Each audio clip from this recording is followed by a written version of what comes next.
Renewed Hope Initiative set to launch Flow with Confidence. Intervenes to distribute 370,000 cartons of disposable sanitary towels to schoolgirls. Troops eliminate 111 terrorists, rescue 75 victims as different theaters of operation intensify missions.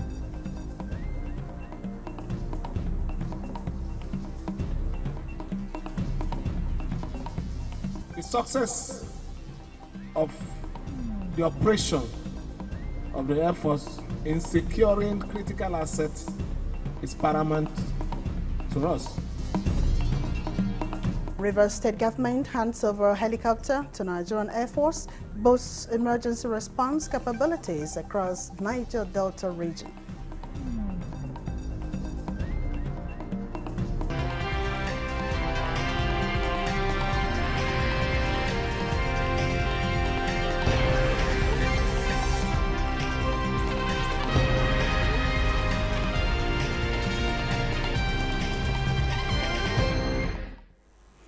Hello and welcome to the News Desk Cafe on NTNS 24, reaching you live from Abuja. I am Mina Daniels.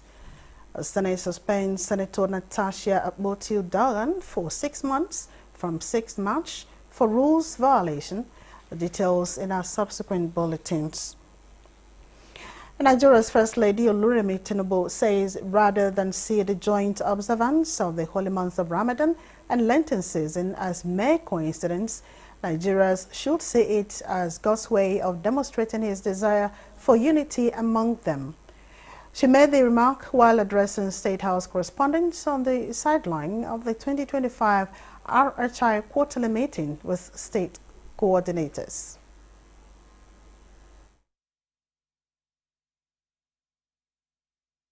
Together is one God, and it's only going to be one God forever. So, and whichever means everybody is going to seek that God, this is the time to seek him. And because God is actually inside every human being, because we're created in his image. But when we say image, do we all look alike? No, we all have to just embody the character of God, to be like God, you know, that created us, that wanted us to be like him. So, and that is about being God-fearing. Ahead of this year's International Women's Day, slated for March 8th, the First Lady praised women in the country for building homes and making the nation proud. It's Beijing, and the theme is all centered around Beijing after 3 decades. What have we done as women? Women, we've come a long way. Even from all the matriarchs of old, they've contributed, and up till now, women are doing phenomenal things. Look at our little Zuriel. You see what we can do? So I don't believe that Nigerian youths are not equipped or they have what it takes. And what does she do? Just an advocacy champion of what good she felt could be about peace. You know, and that's what we all, like I said, and women, I celebrate you. You know, keep doing what you know how to do, lifting your head high. Meanwhile, the Renewed Hope Initiative is set to launch Flow with Confidence, an intervention designed to distribute 370,000 cartons of disposable sanitary towels to schoolgirls across the country. The intervention, announced by Nigeria's First Lady Oluremi Tinubu at the first RHI quarterly meeting with state coordinators in 2025, headlines are the programs lined up by the initiative for implementation in the year. State House correspondent Adeni Taiwo reports. It is the first quarterly meeting of RHI state coordinators, and the conference room of the First Lady's office is abuzz with excitement and expectations as wives of state governors arrive to get their brief for the year. They all got a pat on the back from the First Lady, Oluremi Tinubu, who applauded their commitment towards the realization of RHI goals last year. For year 2025, the health of the girl child tops the agenda as she announces plan by RHI to provide them with disposable sanitary towels that will boost their confidence to attend school even while having their monthly flu.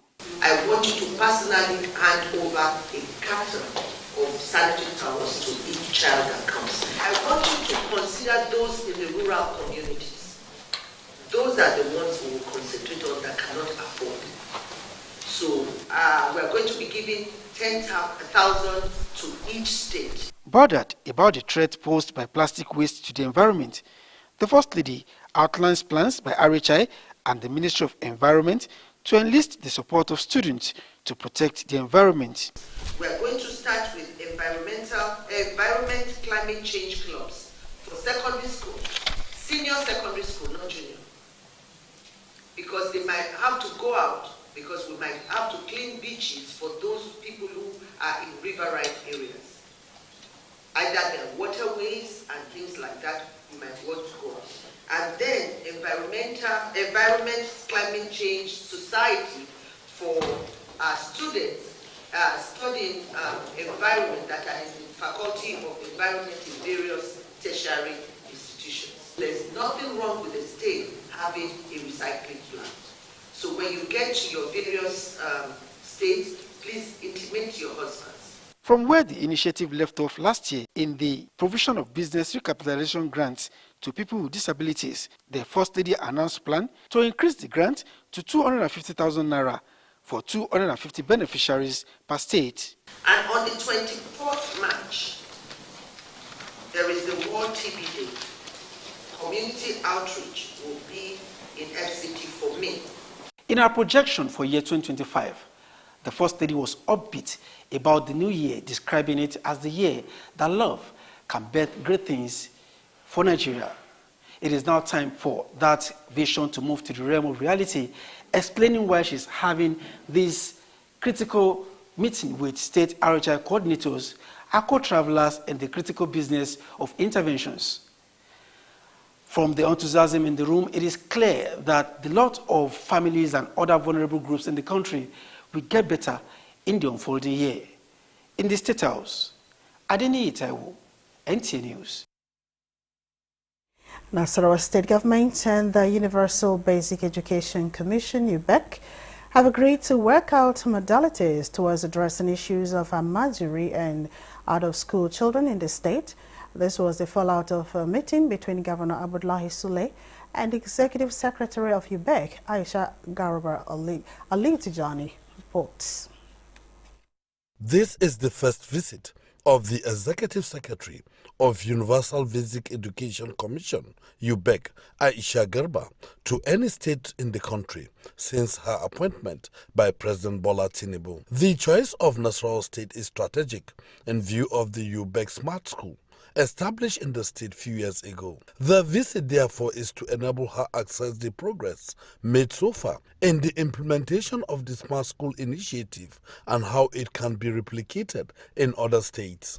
She commends the state government for the support in seeing the successful takeoff of the school as UBEC and Nasarawa State government explore areas of collaboration to reform almajiri system of education as well as reduce number of out-of-school children. Is to strengthen our collaboration and partnership in the delivery of basic education in the state, and to also help in terms of reducing the out-of-school children in Nigeria overall. I want you to partner with us, ES, on the area of this almajiri and out-of-school. You have a lot of experience on that, and I want you to help us and ensure that it works for us in Nasarawa State. UBEC also thumbed up efforts of the state government in the payment of its counterpart fund and utilization to improve basic education in the state. In Lafia, Aliu Tijani, NTA News. The House of Representatives has called for an investigation into incessant flight delays in the aviation industry, as well as attendant economic losses for air passengers and businesses. Lawmakers at Thursday's plenary expressed worry that while flight delays and cancellations persist in the aviation industry, the 14 airlines evade liability for damages to travelers. The House called for a comprehensive probe and enforcement of punitive measures against the 14 air carriers. For damage occasioned by delay of carriage of its passengers and their baggage, except the air carrier proves that it it and its servants or agents took all measures that could reasonably be required to avoid the damage. To mandate the House Committee on Aviation to cause the Ministry of Aviation to put in place protocol for the reinforcement of punitive measures against air carriers. The House also resolved to investigate the utilization of bailout funds to government-owned enterprises, as well as ministries, departments, and agencies of government from 2015 till date. It is worried that the persistent allegations of the diversion and mismanagement of these funds, as well as the potential failure to utilize them for their intended purposes, thereby undermining the effectiveness of vital public services and projects. The House is concerned that the significant financial losses resulting from the mismanagement of these funds represent a substantial drain on the public resources that could have been used for essential services and national development in line with Section 14(2)(b) of the Constitution. And Rivers State Governor Siminalayi Fubara has handed over a helicopter acquired by the Rivers State government to the Nigerian Air Force as part of his commitment to enhancing aerial surveillance and emergency response capabilities across the Niger Delta region. Osinachi Samuel reports that the ceremony was witnessed by the Chief of Air Staff, Air Marshal Hassan Abubakar. The helicopter is procured by Rivers State government and donated to the Special Operations Group of the Nigerian Air Force.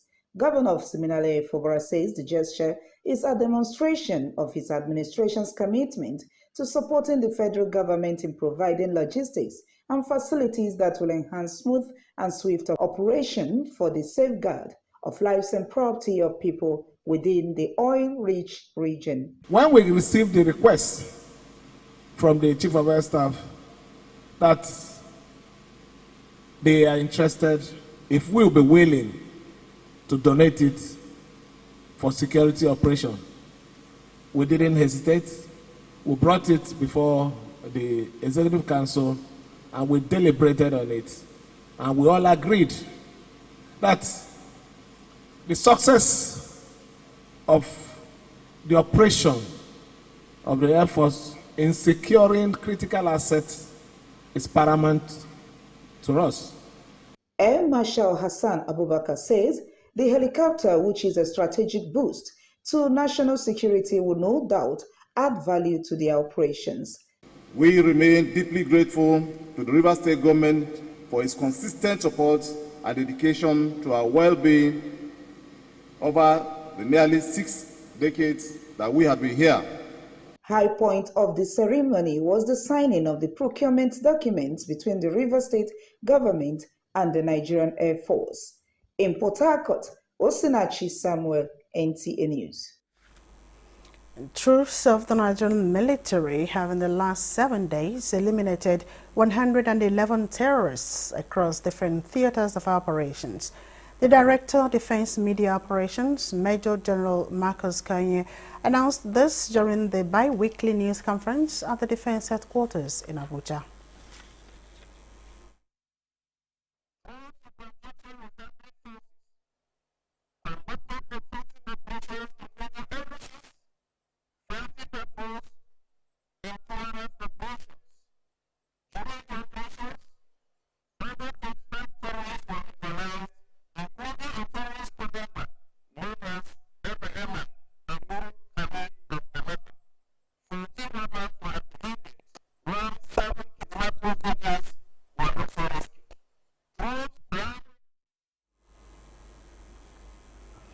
Well, apologize for the poor audio quality of our report. Let's now take a short breather. We'll be right back with more.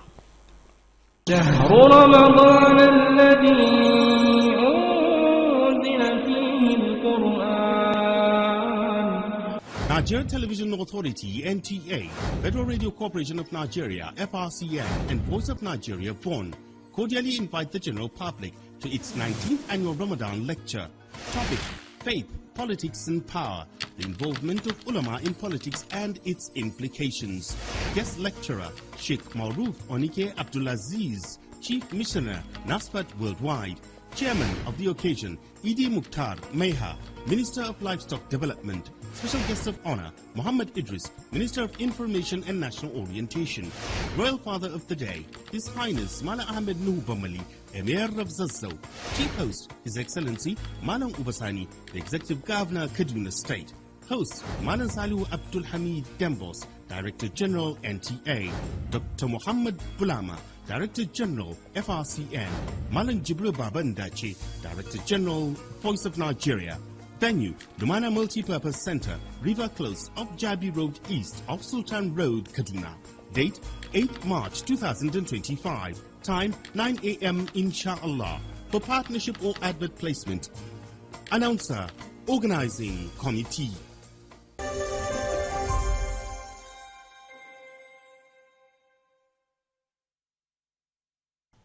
I am Oluremi Tinubu, the global and national Stop TB champion.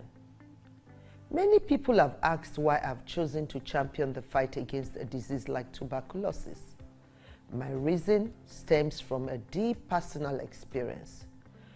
I once had a friend who unfortunately fell ill and concealed the nature of his sickness until it was too late. Eventually, after he passed, we discovered he had tuberculosis. Sadly, due to the stigma and discrimination surrounding the disease, he would not speak up or seek for help. His death was a painful reminder that we could have intervened and saved a life if only we had known earlier. Tuberculosis is an airborne disease that primarily affects the lungs, but can also impact other parts of the body.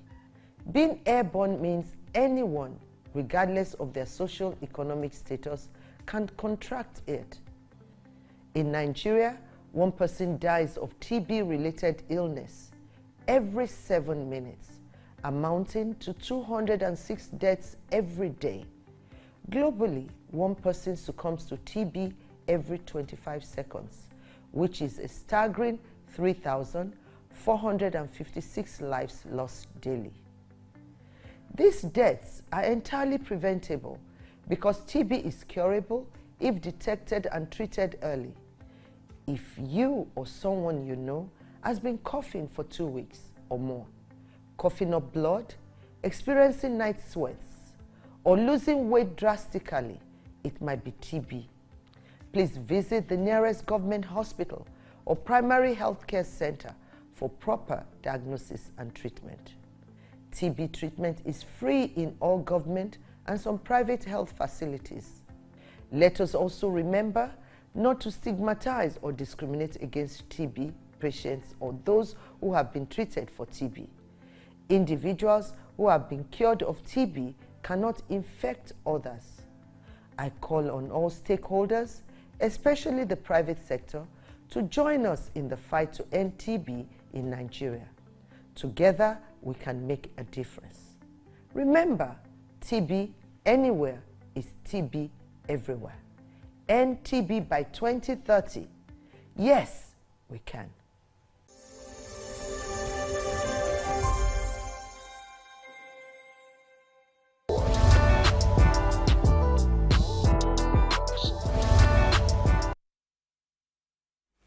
Thanks for joining us again. Civil society organizations are unifying efforts to ensure the repeal of the Violence Against Persons Prohibition Act, which has passed first reading before the National Assembly.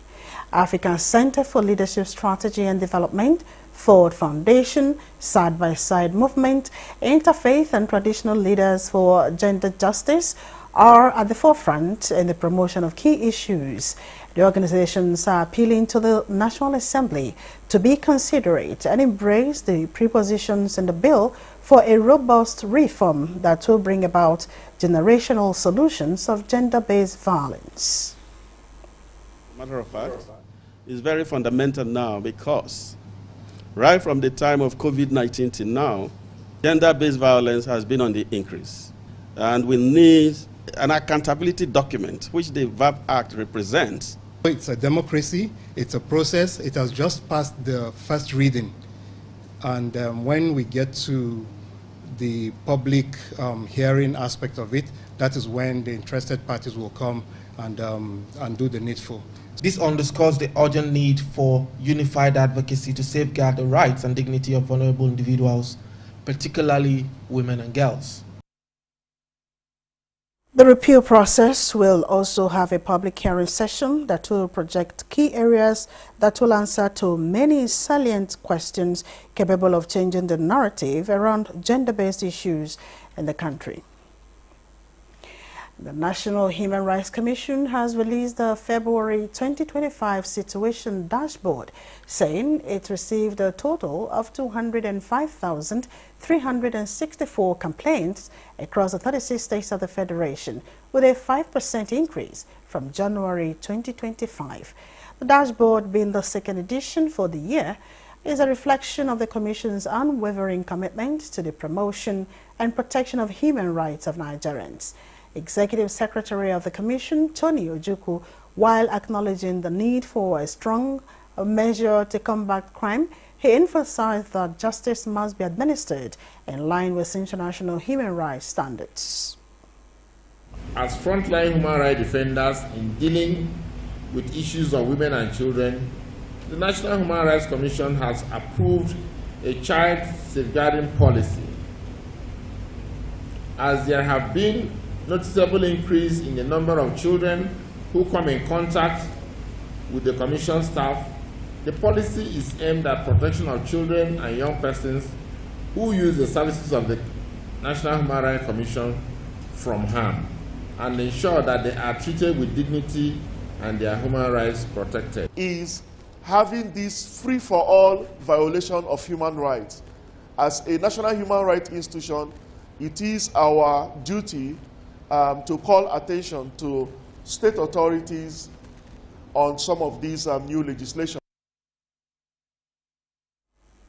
The National Center for Disease Control and Prevention is working with actors in Nigeria's antimicrobial resistance response, devising ways to achieving total adherence to regulation on antibiotics use, accurate data collection, and strengthening surveillance. The latest effort is a surveillance and prescription support for antimicrobial stewardship resources capacity building for pharmacists, with the target on ensuring antibiotics are dispensed only by a doctor's prescription. Oluseye Adiabo has details. Antimicrobial resistance, AMR, is becoming the greatest threat facing humanity, even as the World Health Organization predicted it to be the next global pandemic.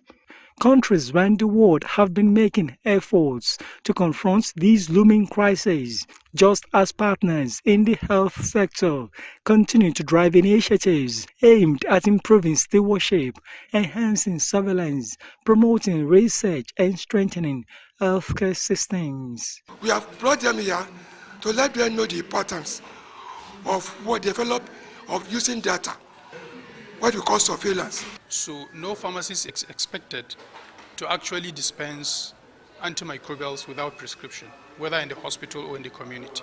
So let's go back to the principles of prescription and dispensing. Participants here are pharmacists from selected public health institutions across the country, and drivers of the project are using it to employ their expertise. And the reason we are bringing people here in the room today is to make sure we can influence the desired change, to preserve our antibiotics, our medicines, so that when someone does fall sick, they can go to the hospital and given a tablet and it works. So far, I've been equipped with enough knowledge to act as a leader when I go back to my facility. And of course, we are also, from whatever we learn here, we are going to implement, actions that we ensure that antimicrobials are Professor Salmo from Lautech Teaching Hospital, Oyo State, like other participants, are promising to transfer knowledge gained, as the experts are unanimous that AMR is a serious challenge in Nigeria, just as it is in some other countries. In Abuja, Oluseye Adiagbo, NTA News. Minister of State for Foreign Affairs, Bianca Ojukwu, has reaffirmed the ministry's commitment to a strong and ethical foreign service during the inauguration of the 174 trainees at the 26th regular course of the Foreign Service Academy in Abuja. Garba Natala reports. These trainees will in the next 9 months be impacted with essential communication skills in diplomacy reporting, among other basics, as well as familiarize their understanding of the current policy thrust of this administration in preparation to becoming Nigeria's finest diplomats after the rigorous training. I hereby pronounce the 26th regular course training program as inaugurated. Bianca Ojukwu believes their admission reflects their potential and urges them to do the nation proud by abiding to international diplomatic standards. Discipline is the watchword of every foreign service officer. The lessons you learn here will shape your careers and define Nigeria's diplomatic engagements for years. Government functionaries encouraged the participants to pay attention to their studies to take full advantage of various resource persons who are experts in the art of diplomacy. I suggest that the FSA should and can engage into an affiliation program with any of the universities in Nigeria. To be a civil servant, you must know what the rules and regulations are, and circulars come out from time to time to guide and address issues that we face in governance. With a strong commitment to excellence, the participants of the 26th regular course at the Foreign Service Academy are expected to serve Nigeria and their host country with professionalism. In Abuja, Garba Muhammad Atala, NTA News. And that concludes the news desk at 3 on NTNS 24. Thanks for your company. I am Mina Daniels.